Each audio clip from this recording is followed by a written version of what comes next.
Կարի մեքենան օգնեց այնքանով, որ ես եթե անկեղծ լինեմ, ես չէի կարող գնել նմանատիպ մեքենա, եթե վարձակալությամբ վերցնեի, նույնիսկ ես չէի կարողանալ ամիսական քիչ-քիչ թեկուզ դրա մարեի, մուծեի, վճարեի։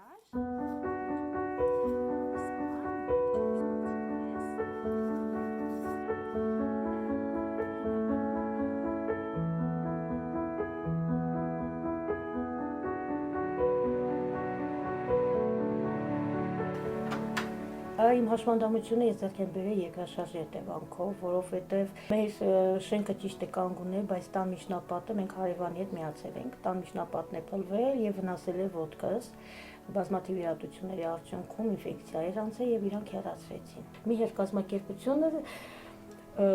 բերել է մեզ, որ մենք միայնակ հաշմանդամություն ունեցողներին ու տարեցներին տները բաժանենք։ Ես այնպես հանկարծակի այտենց իմացա, որ կազմակերպությանը տրվել ու իմ կարածը կարելի ասել վերադարձ, ճիշտ է, անմիջապես իմ կարածը չէր, բայց համարում եմ նաև իմ կարածը, ոնցով նորից վերադարձել է ինձ, ու ես իրոք անակնկալ, հաճելի անակնկալ էր, նույնիսկ բացիկը մեջի գրածը ոնց որ հատուկ ինձ համար գրված լիներ, մաղթանքը իրոք շատ հուզիչ էր ու շատ տպավորիչ էր։ Կարելի ասել ես կրկնակի եմ շահել, եւ կարել եմ, եւ վարձատրվել եմ, եւ իմ կարածը ինձ են տվել։